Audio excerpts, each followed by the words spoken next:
N'agahinda gakomeye amarira menshi n'imiborogo muri Tanzania inyuma y'urupfu rwa Perezida John Pombe Magufuli.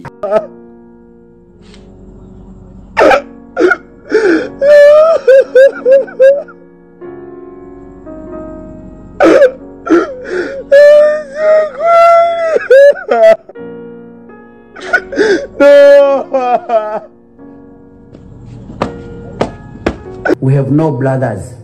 We have no fathers. We are supposed to move as Africans. Africa should move on their own. They are supposed to change the directions. We are supposed to focus according to our directions, according to our environments. Urupfu ntiruteguza, ntirusezerana, ndetse ntirutanga n'itariki. Benshi vyabaranduye imitima. Harimwe abakuru b'ibihugu, ivyamamare bitandukanye, ndetse haba muri Tanzania canke hanze ya Tanzania, mu kwifadikanya n'igihugu kibanye ca Tanzania. Abatari bake batanguye kwibaza ko urupfu rwa Perezida John Pombe Magufuli rwoba rwatewe n'ikiza ca coronavirus. Tubahaye ikaze muri no nkuru, muraja kumenya koko icishe John Pombe Magufuli. Vyamaze kwemezwa, John Pombe Magufuli yitavye Imana. John Pombe Magufuli yahora ari perezida w'igihugu kibanye ca Tanzania, yitavye Imana afise imyaka 61 y'amavuko.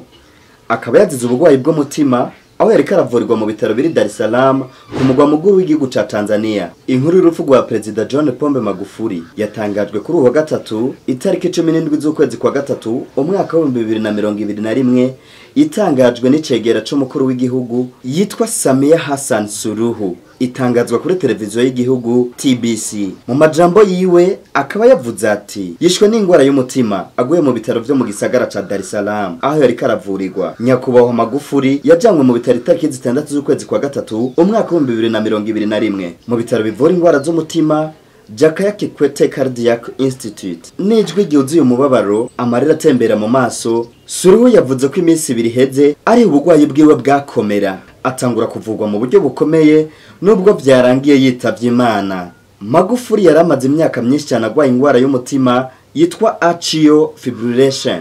Umuntu agwaye mwene no ngwara ashobora kugira ibibazo bikomeye cyane ku buryo umutima ubutera cyane, ndetse akashobora no kugira n'impanuka yuko imitsi yo mu bwonko ishobora guturika, ndetse kandi ugasanga n'umutima wutera cyane, ndetse kandi bigakunda kugendana n'ingorane zikunda guterwa na mwene no ngwara. Ico gihe umutima ubutera mu buryo budasanzwe bugoye kugenzura. Usivye ko uyigwaye ashobora kugaragaza ibimenyetso birimo ko umutima ubutera cyane, ashobora no kubura impwemu canke asagacika intege. Mwitangazo yatanze ku banyetanzania, Vice Perezida Samia Suluhu yamenyesheje ko ino ngwara Magufuli yarayimaranye imyaka irenga 10. Akaba yagize ati yarayimaranye imyaka irenga 10. Yavuye mu bitaro ku itariki y'indwi ukwezi kwa gatatu umwaka wa 2021, abandanya akazi kiwe. Ku itariki ya 14 niho yumvise ameze nabi, ajanwa mu bitaro vya Jakaya Kikwete abandanya kuvurirwaho, abandanya yitabwaho n'abaganga b'inzobere cyane muri ivyo bitaro gushikaho yitaba Imana. Akaba yamenyesheje ko ibijanye no gushingura bizomenyeshwa hanyuma, ndetse kandi igihugu kikaba kigiye mu bihe bidasanzwe vy'ikiriyo aho n'amadrapo yamenyesheje ko azokwamamanuwe gushika hagati na hagati. Yagize ati igihugu cacu ca Tanzania kizoba kiri mu gihe c'ikiriyo c'imisi 14, kandi amabendera azorurutswa ageze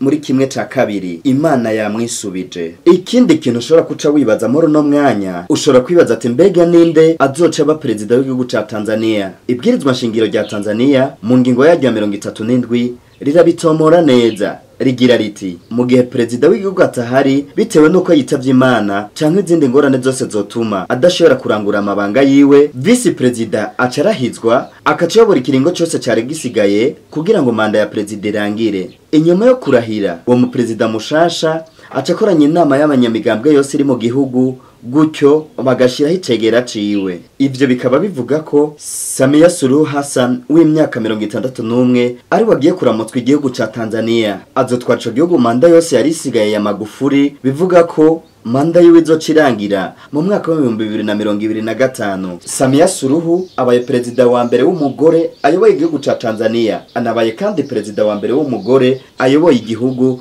mu bihugu bigize akarere ka Afrika y'ubuseruko. Akaba ari perezida wa gatandatu wa Tanzania kuva igihugu ca Tanzania kibonye ubwigenge. Mbega Perezida John Pombe Magufuli yamaze kwitaba Imana yari mu ntuki?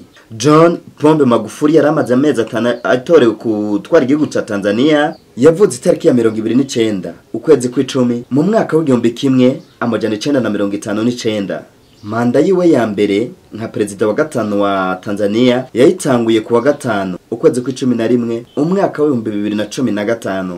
Amashure yiwe y'intango yayatanguye muri Chato Primary School kuva mu mwaka wa 1967 gushika mu mwaka wa 1974. Amashure yiwe yisumbuye yayize ku seminari yitwa Katoke iri mu gice ca Biharamulo. Igice ca kabiri c'amashure yisumbuye yayize muri Mukawa High School. Amashure we yisumbuye yayarangije mu mwaka wa 1981. Hamabandanya amashure yiwe ya kaminuza i Dar es Salaam aho yize igisata ca shimi, ibiharuro ndetse n'indero. Magufuli yitavye Imana akaba yarafise diplome ya doctora. Magufuli akaba yatanguye kumenyekana muri politique mu mwaka wa 1995. Akaba yatorewe kuba umudepite. Akaba yavuye abicegera c'umushikiranganje w'abakozi n'akazi. Ico kibanza kivako abicegera c'umushikiranganje w'abakozi n'akazi. Arangura iyo mirimo gushika mu mwaka wa 2000. Arangura iyo mirimo gushika mu mwaka wa 2000. Kuva mu mwaka wa 2000 gushika mu mwaka wa 2006 acaba umushikiranganje w'abakozi n'akazi. Hama kuva mu mwaka wa 2006 gushika mu mwaka wa 2008